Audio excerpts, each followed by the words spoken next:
Welcome back to the Northern Steel Podcast. Welcome back. I can't believe it. Can you believe we're back? I can't believe I'm here. Welcome back. I can't either. I cannot believe I'm here either. We took a very long break, and we're going to explain it. Are we back just because the Steelers in the playoffs? Stay tuned. Maybe. Oh. Welcome to episode 66, named after that famous Steelers player, Chris. Alan Faneca, baby. Alan Faneca. You thought you had me with that one. I was going to go with Jingleheimer Schmidt, but Alan Faneca works great. That's a good one. We are back. My name is Dominic. This is Chris. We took a long, extended break from the podcast during the holiday season for busyness, schedule changes, mental health, too, because watching the Steelers and doing this podcast just really was not fun for a while. And we're not just coming back because now they're winning. That's stupid, to be honest, because a lot of the same problems are still there. But if this is the last game they play this week in the playoffs, we still want to come back to kind of wrap things up on the season. And what Northern Steel wants to do is kind of retool for next year. We're going to try and think of some better bits, think of some other things to do to keep it more positive so we don't have to talk about the same negativity week in and week out, because that's what it was becoming. Right, Chris? Yeah, I think what a big part of it was is we were just like caught within the same mold every week because it was the same problems all the time. So they got to a point where Dom and I go, hey, do we literally just like post the last week's episode for this one, since it's the same keys to the game, the same problems, the same whatever? There's no like moving forward. So it just felt like there's no point for us. Not like, obviously we will ride with the Steelers till the day we die, highs and lows, anything, but like, we just felt it was getting repetitive with all of our episodes that we were saying. So and it felt like if the Steelers weren't committing to change, why should we care? Why should we keep talking about a change that will never happen? And it was tough for a while. We're not doing the highlights this week of the last game of the Ravens game. If you do like the highlights as part of this episode, I will still be posting them on social media. I'm way behind, but I'll catch up in the offseason like I always do as we retool for next year. And you might be wondering, how are you going to do all the other ones? I'm going to write them out off the podcast and post them. But let's rewind it back before we talk about the future, or the present, I should say, that is now. And our last podcast ended with the 400-yard game against the Cincinnati Bengals and Kenny Pickett. One game after Matt Canada was fired. Then we talked about they played the Cardinals, a 2-10 win team. And we thought, hey, here's a good test to build some confidence up. Sure, the yards were there, but the points weren't. So here's a good time to build some confidence and beat a really bad Cardinals team and try to find some momentum towards the end of the year. And started okay. Kenny Pickett came out, threw a deep bomb to George Pickens. They drove down the field. Didn't get in the end zone, unfortunately. Kicked a field goal. Came back a couple drives later. There was Kenny did miss a wide open Najee in the flat. Then a fumbled snap. Then he got hurt. And then came in Mitch Trubisky. And the Cardinals ended up scoring a lot, and we could not move the ball or score anymore, and we lose to the Cardinals. That was the first step. Chris, do you remember that game? Do you have any thoughts about that? So there I was at the bar, drinking my sorrows away. Every yard they got was a shot I took. And, it's all pretty hazy. Just like the beer I drink, Sammy Adams Hazy IPA. I like to shout them out in today's episode. Sponsor. Fantastic. I have a sponsor. I'm just kidding. Yeah. No, I mean, do I remember what happened? Yeah, I tried not to because it was a pathetic showcase of things. I mean, Mitch Trubisky went in there after I thought Kenny was doing an okay job. I mean, statistically, he looked pretty good, but it's just there's no fire. It was underestimating the opponent like the Steelers tend to do, and it was the same old song and dance, and just honestly a punch in the gut after what we thought was the stepping stone in the right direction after firing Matt Canada and having that 400-yard game. And then we go to this, pathetic. It was bad coaching as well. If you do remember from long ago from our last podcast, we usually do keys to the game, and I had talked about how the Cardinals' pass defense was getting better in the recent weeks, but their run defense was getting worse. And we didn't run the ball not as much as we should have against the Cardinals, and we didn't run it well. It's like we kind of just gave up and didn't try because of what the record was. Jaylen Warren even said afterwards that someone asked him, why didn't you guys run the ball more with their defense being as bad as they are, ranked almost last in the NFL? And he goes, I didn't know they're ranked that last or like that bad. You also had players saying, Minka was saying, I think players aren't trying hard enough and they expect to win based on the other team's records, and they're not putting in 100% effort because they think they should win. And we heard that theme coming up in later weeks, but that was the first start of players talking about not caring enough and not being coached well enough, and that was kind of when the anger and the sadness started, and it got worse from there. Fast forward to the next week. They play the Patriots on a Thursday Night Football in Pittsburgh. Patriots are another 2-win team. If the Steelers lose, they'll be the first team in NFL history to have a over 500 record and to lose to two-win teams back-to-back weeks. Not just 2-win teams. It's like 2-win teams, like an 8 under differential, 8-game differential difference of like losses in back-to-back weeks. And they did that. They lost another game. Mitch Trubisky, just like last year when they played the Patriots, sucked. He sucked again. They couldn't move the ball. They couldn't run the ball. I don't even remember much besides, Bailey Zappi kind of carving us up in that game. I do remember that.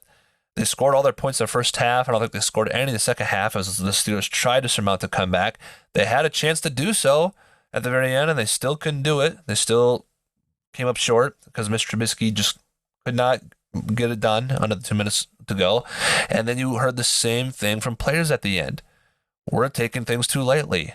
We weren't prepared enough. We didn't think Bailey Zappi was going to throw like that on us. A couple players are not caring enough. They're taking things too lightly against a 2-win team. And now it's really starting to set in. Do you remember anything from that, Chris, specifically? It's just like a lot of our weaknesses being showcased, and again, playing down to the level of the competition. I mean, in both weeks between the Cardinals and the Patriots, the big dagger against our defense was tight ends. I was just about to say that. If you remember correctly, it was McBride for the Cardinals, and then who was it? Hunter Henry. Hunter Henry for the Patriots. And I mean, like, we're going up against, granted, Kyler Murray was back, so people were like, oh, well, it could be different. But, like, Bailey Zappi was in a quarterback competition midseason with Mac Jones, if that says anything at all. So, realistically, underperforming in all aspects, undercoached. And, that was when we started feeling there was a sense of lost locker room between the players and Tomlin. Yeah. And also with the Steelers losing games and the way they did back to back, this Pittsburgh media is trying to find which person to point their blame to. We're talking about firing Tomlin. We're talking about bashing George Pickens because Pickens didn't have a catch in the Patriots game.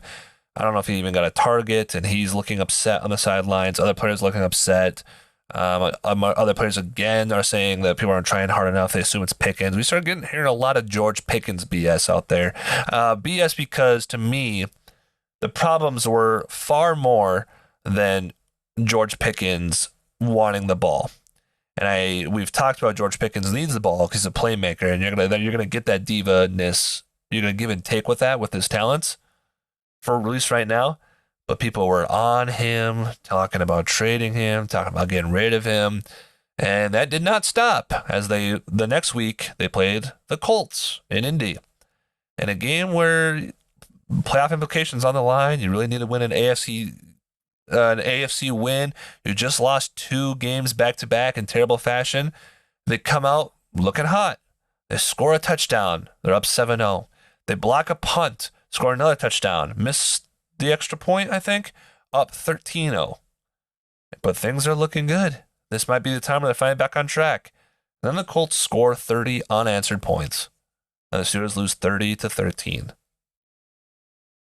It was just, it was like the final straw, I felt.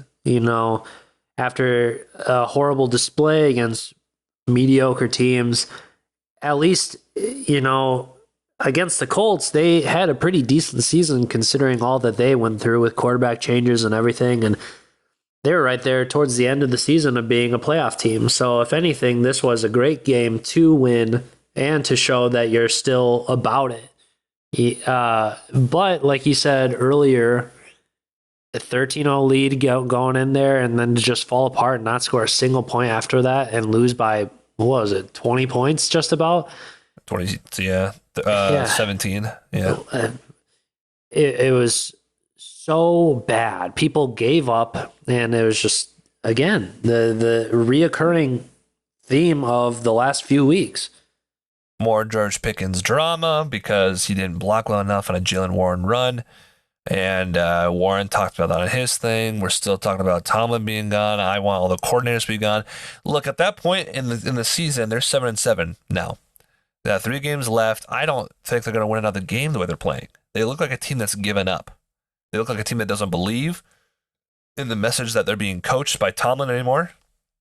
They look like a team that doesn't believe in each other. And it looks like it's over. And I'm trying to think about how can they clean house at the end of this season. And I'm not sitting here and saying that Tomlin deserves to be fired or deserves to be let go. I respect everything that he has done as a coach. He's been there for 17 years. But maybe it's time for him to be done because things have gotten stale. And if players don't believe in his message anymore, maybe it's time to think about the next Pittsburgh coach. Fast forward another week. After 3 horrendous losses and Trubisky playing like garbage, they decided to bench him for fan favorite, except not really, but now he might be, Mason Rudolph. For a December 23rd Christmas game, can Rudolph save Christmas? Can Rudolph save the Steelers' hopes by beating the Cincinnati Bengals, who've been playing really well with Jake Browning after they lost to the Steelers, beating teams like the Vikings in a big comeback. Jake Browning the Jaguars throwing for 4 touchdowns. Browning was doing. Can they find a way to win after they're playing like garbage? Mason Rudolph comes out there. First play is a run to Naj for 4 yards. Second play on 2nd and 6. Mason Rudolph throws a slant to George Pickens, and he's gone. Touchdown deep. This was awesome to see because people were very upset that George Pickens wasn't benched in this game because of his attitude and how they thought George Pickens was perceiving playing for the Steelers. And they said, I'm upset that George Pickens is playing at all. I hope he doesn't get a pass. And he got the first pass and took it to the house. And then he went on to have a great game. Yeah. Arguably one of the best games we've seen since Antonio Brown has been a Pittsburgh Steeler. Mm-hmm. But, and I'll wait to touch on this more until we have caught up to where we are now. God, Steeler fans, man. Oh, man. They are. They are the worst. They really are the worst. It's, and again, Chris and I are going to find some ways to make this more positive next year. But you Yinzers out there, you guys got to seek God, seek help, seek medicine, because good Lord, it is it's every time it's a new theory, it's a new hypothetical. It's the worst takes I've ever read on my life on Twitter, and I'm glad we don't listen to you, because a lot of people wanted Trubisky, a lot of people wanted Pickens benched, and he went for 195 yards on 4 catches and 2 touchdowns against the Bengals. Mason Rudolph lights him up. The running game looks good. He lights him up. We got a lot of injuries on defense. Eric Rowe and Patrick Peterson playing a safety combo. You think they're going to get cooked? They both get a pick. Alex Highsmith gets a pick. And guess what, ladies and gentlemen? The Steelers scored 30 points. For the first time this year, for the first time in a long time, they score 30 points and win a game. They win 34-11. 10? What a blowout. 11. Yeah, no, I think it was 11. Yeah. 11. Absolute blowout. on Christmas Day, Rudolph, with that arm so bright. You'll go down in history. What an impressive showing.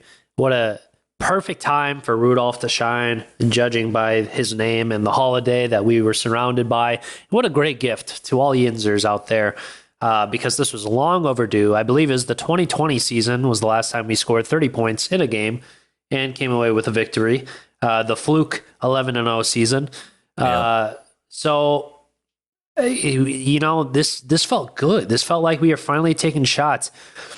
And again, not trying to turn it negatively, but like, golly, can you guys just like be happy about where we are in the moment? It was like, here we are, Mason's doing great, and then it's like constant comparison to Kenny. It was like, now it's just like, who can we blame for this and that? Like, why were we doing so bad? Whatever. And that won't stop as we get into it. No, they won't. But that was really great, 30 points. But we're sitting there thinking, hey, that was awesome. What a great time to experience it on Christmas. But that's a one-game thing. Can that happen again? Can that continue? Next week, Kenny may or may not be healthy. We're not really sure. They deem him unhealthy. They say Mason gets the start after the way he just played. So we go into Seattle. And all these games are must win to have a chance to make the playoffs. Can they? And the Seattle needs a win. It's their last game in Seattle. I mean, what do the Steelers do? Run the ball. Najee, Jaylen Warren, 265 rushing yards, I think, plus. Just absolutely mowed down Seattle's defense. Seattle had their fair chances to get back to the game. Geno Smith was playing pretty well, fired some absolute dots, some lasers, but they just could not stop the attack of Najee and Jaylen, and then Mason Rudolph again throwing dimes where it matters. Threw a couple deep balls, converted some third downs, threw a great deep ball to George Pickens again as the pocket collapsed around him and Pickens dove for the ball. What a play! And the Steelers end up scoring 30 points again. 2 weeks in a row. Back to back, baby. I couldn't believe it. They won 30-23. And now look at us. Scoring 30 points in back-to-back weeks. Couldn't believe it. And now we're sitting here thinking, oh boy, what's going to happen between Mason and Kenny, and what's this going to look like? And that was the question that, like I said, just keeps getting brought up over and over again. And we knew Kenny was coming back from his injury, going into the final week. He said that, a lot of controversy also that week. Let's not forget about that, about how Kenny turned down being back up to Mason, which was proven later to not be true. But again, just trying to find turmoil in the season. Always trying to find drama in the season. But you know what? We ended up going away with that victory. And then the big question, like you said, was who's the quarterback moving forward? Is it the hot hand in Mason Rudolph? Or is it Kenny Pickett, the guy who, I don't know, I'd say more or less people believe can still be the guy, the franchise guy. And later that week, we found out that, if it ain't broke, don't fix it. So Mike Tomlin gave the nod to Mason Rudolph to start in the season finale against the Baltimore Ravens. And I agree. I think it was the right move to do. If, Kenny hadn't played in 4 or 5 weeks, you don't just start him when he's, really cold out there. Maybe he doesn't have quite the chemistry with the team that's been going on right now. You got to keep what is hot. And at this point, Mason Rudolph is looking hot. And that's another thing, too. This is no offense to Kenny, but the team during these two wins really looks like they're coming together against the Bengals and the Seattle. They're playing for each other. They're happy for each other. I don't think that's a Kenny Pickett problem. I think that's the reason why. But maybe they're just excited they're actually scoring points and winning. And Mason's giving them the opportunity because Mason's providing a spark right now. But the team looked different these 2 weeks. They look like a team, not individuals. Not someone playing for a check. They look like a team. And then as you said, they played the Ravens. The Ravens locked up the number 1 seed by looking as good as they do. They rested a lot of guys, but the Steelers still need to win that game to have a chance in the playoffs. It was an absolute monsoon, so time to run the ball, and they did, and they do, and again, Mason Rudolph finds a way to get a deep pass in there, throws a deep slant route to Deontay, takes it to the house, and the Steelers win a close one, 17-10, just like the last time they played them, and they are waiting for help to get into the playoffs at that point. So overall, Dom, kind of has felt like a roller coaster these last 6 weeks that we have not podcasted. Yes. At first it was straight downhill, like the most accelerated downhill I've ever experienced. Yeah. It was like the SpongeBob episode of going to, what was it? Rock bottom. Yeah. Yeah. It was exactly like that. And then somewhere in the darkness, there was a light, a little red nose that led us and saved Christmas Day and the rest of the season. So, all in all, fast forward to today, and we're in the playoffs. The Jaguars lost to the Tennessee Titans thanks to the terrible towel curse, which is also good because the Dolphins did not beat the Bills thanks to their ineptitude. But because the Jaguars lost, didn't matter. The Steelers are in the playoffs. A number 7 seed going to Buffalo this week to battle the division-winning Bills, who I thought the Dolphins had that division wrapped up the way they were playing all year, but they just cannot beat a team over 500, unfortunately for them. Would have much rather played the Chiefs, but thinking about it, it doesn't matter, because if we're serious about this, and this is something that we have goals to do, is to win the Super Bowl, you got to beat the hard teams. It's hard teams from here on out. So get ready for the hardest competition of the season, which Steelers are doing pretty well this year against over 500 teams. It's the below 500, which we seem to be really bad against. However, they do have one giant problem running against them, and TJ Watt got hurt in the last game of the year against the Baltimore Ravens. Grade 2 MCL sprain. He is the sack leader. Will he win Defensive Player of the Year? Time will tell. Probably not. NFL wants Myles Garrett to win, but he should. He will not be playing against the Bills for sure. He's out. The Steelers' record without TJ Watt, as we know, is horrendous. Yep. I think they're 1-10 in their last 11 games. It's abysmal. TJ Watt usually plays well against Josh Allen. Josh Allen's going to have that. We're going to get to the keys of the game in a second. But they're in the playoffs, and here we are. And it's kind of crazy because when you think about the season starting, you think about Kenny Pickett, and you're going through preseason, and you're thinking about how good their offense can be, and this or that. And now they're in the playoffs. Again, a 7th seed. Again, a situation where they could get blown out because they've been blown out there. They've let up 40-plus points in their last 3 playoff games they've played. Haven't won a playoff game since 2016. This is not a good recipe for them to win a playoff game. But here we are, and the playoffs are fun. I think that's just the main thing. The playoffs are fun. As much as I kind of don't have a lot of faith they could win this game, I'm excited we get to watch one more. Because who knows what's going to happen. And the playoffs are crazy. What if, I'm not trying to throw this out there in the world. I'm not trying to cause bad luck to anything. But this would be the most roller coaster, insane season for them. I can't even imagine what that looks like. Back in 2005 and 2008 when the Steelers won those Super Bowls, throughout that season, it felt like this is their year. Even in 2010 when they lost the Super Bowl, it was like this is their year.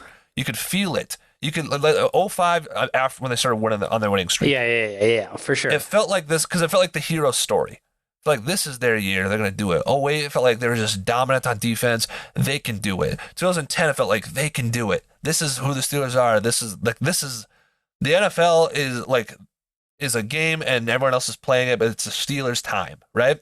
Yep. It would be insane to imagine a situation this year where we all talked about Kenny Pickett and what it could be, and then we go into playoffs as a 7th seed with Mason Rudolph, and hypothetically he goes all the way and wins it.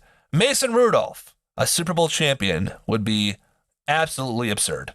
I would not have had that on my bingo card at all at the beginning of this year. And I'd be happy, and I wouldn't know how to react. I'd be happy, but I'd be like, what did I just witness? What have I just witnessed in this world? For real, it would be the most astronomically insane thing to happen ever. like you said, this season, especially the course, it wasn't like we'd have a good game here and there. Yeah, our record would say otherwise, but like wins or losses, I was depressed constantly throughout the season. So like if we were to somehow go on this insane run, become, like you mentioned, the 2005 season, how it just felt right. But we were the first team to win the Super Bowl as the sixth seed.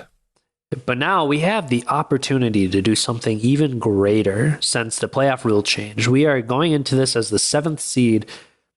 And what if, dude? Obviously, my expectations are so low that I can't even show you. But like, yeah, but for sure. But like, God, there's that little glimmer of hope to where it's like, what if? What if they can overcome this? I would be so shocked if Mason Rudolph came in, had this amazing run, especially without their best defensive player on one side of the ball. So that's already a big challenge. But like, I don't know, we're playing like a team. Like for the first time ever, we actually have backups on the outside who can like do well. Nick Herbig, shout out to my guy. Like he's played like what, a total of 2 defensive snaps and has 3 sacks. I don't even know how it's possible. And then Marcus, and then Marcus Golden, he even comes in and he makes plays, and the guys want to be there. It's not like a Melvin Gordon situation. Melvin Ingram, you always do whatever, dude. I don't care what his name is. He's not on our team anymore. He's not a Steeler. Yeah, but like, God, it's again, I don't think it's going to happen, but if they start going on this win streak, they beat the Bills. They go to Baltimore. They beat Baltimore. We get to the AFC. Yeah. And we get to the AFC Championship. All right. It would be so justice if it was the Browns and we just throttled the Browns. Nothing would make my year more. That would be my Super Bowl. And we make it to the big game with Mason Rudolph as our quarterback in the season that we had. Absurd. Oh my God. Absolutely. But to dial it back to the wild card round, Chris, let's go to a segment that we love for maybe the last time this year before we move on to the offseason, and bring it on home, Chris. Keys of the game. It's been a while. I think you said keys to the game. I don't care, dude. It's a new year, new me. Happy 2024, everybody. True. Happy New Year. Keys of the game, keys to the game. They're interchangeable. All right. Just like keys. Use any key you want. Wow. Symbolic too. How do you do it? My big brain with my big head. So moving into it. The Steelers are playing the Bills in New York Sunday noon. Well, 1 noon Eastern. It's snowing. 30-something degrees. Snow on the ground. Heavy winds. 15 to 25 mile per hour winds. What you got for us? You took my leeway into it a little bit by mentioning the weather, but you are exactly correct. The weather is going to be a big part of this. It is going to be snowing, high winds. And people are like, I don't want to play football. It's so cold and snowy. You know who does want to play football?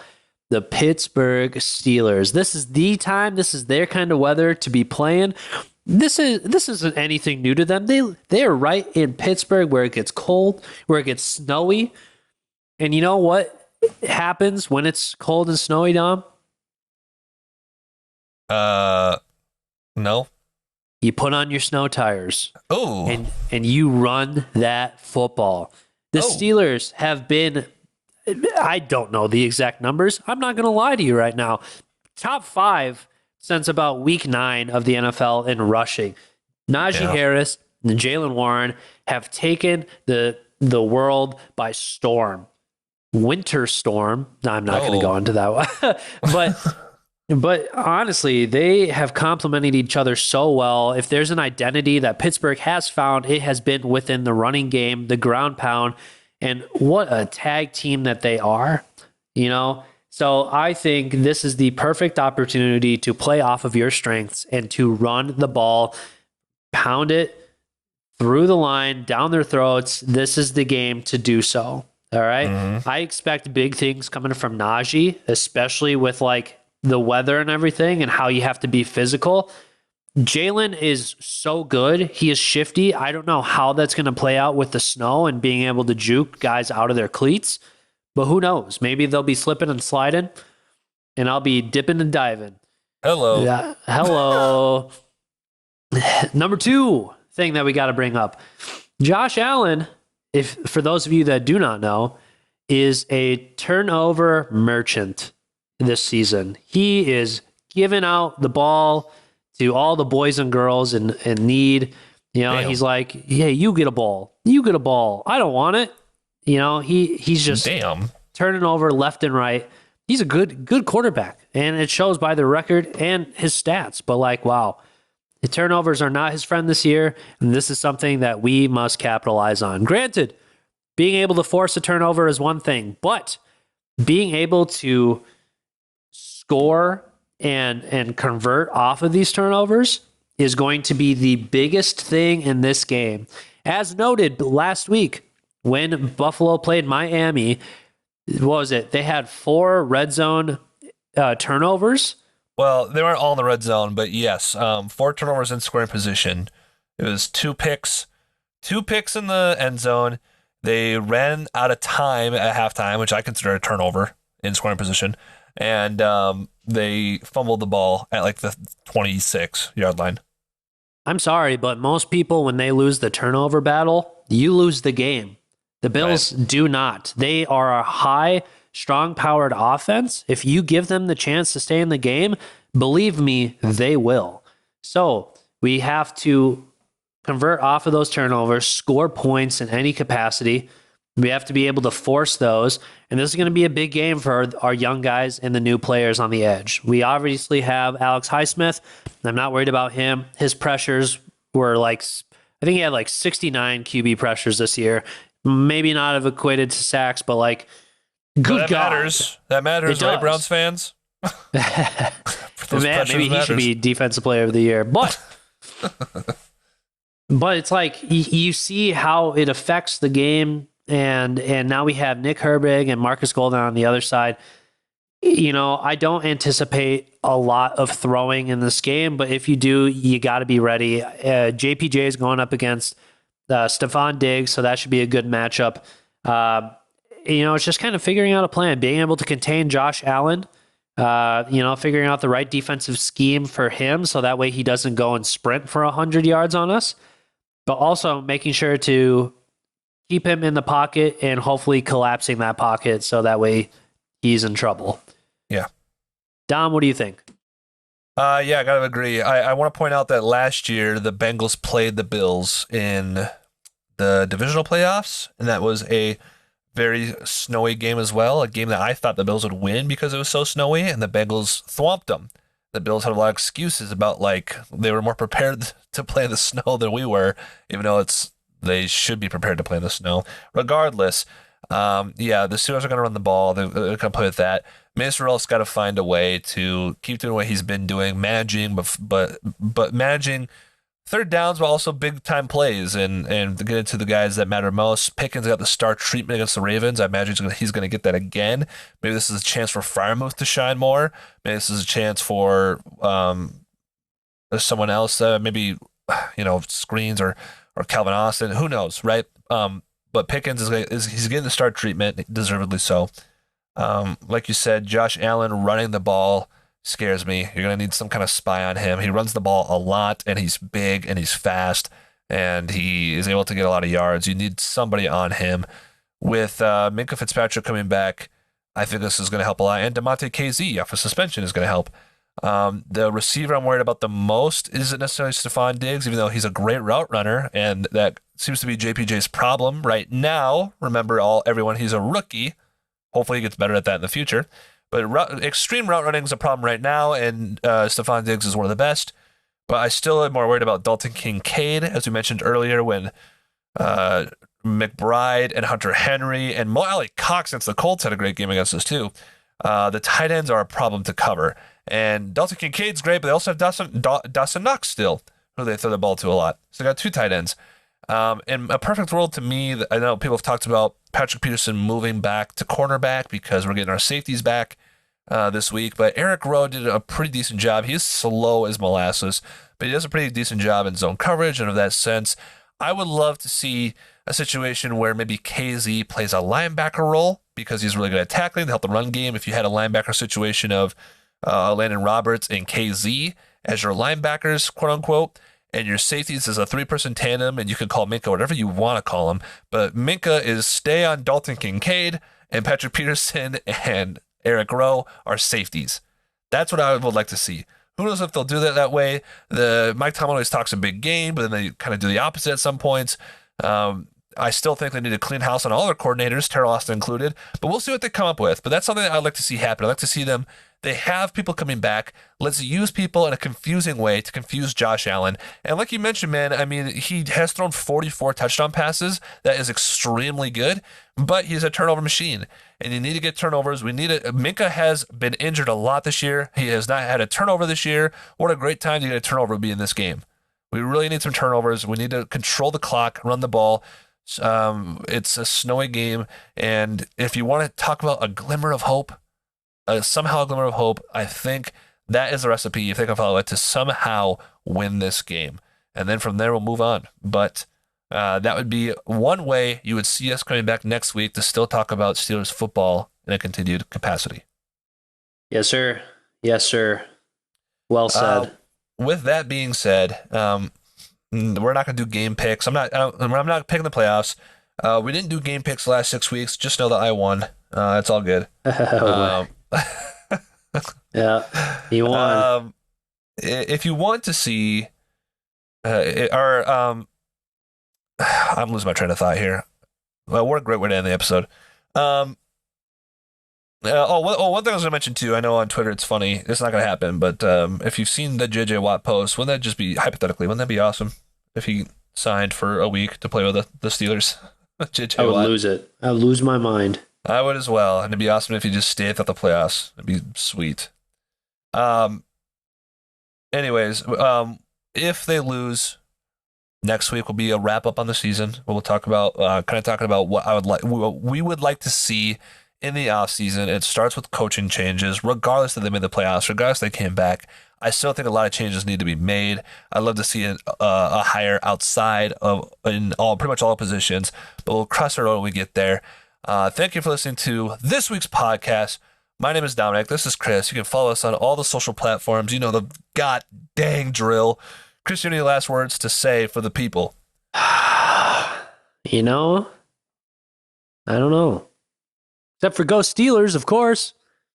Go Steelers, indeed. Here we go. Playoffs, baby. See y'all next week for hopefully a W. Deuces. Peace.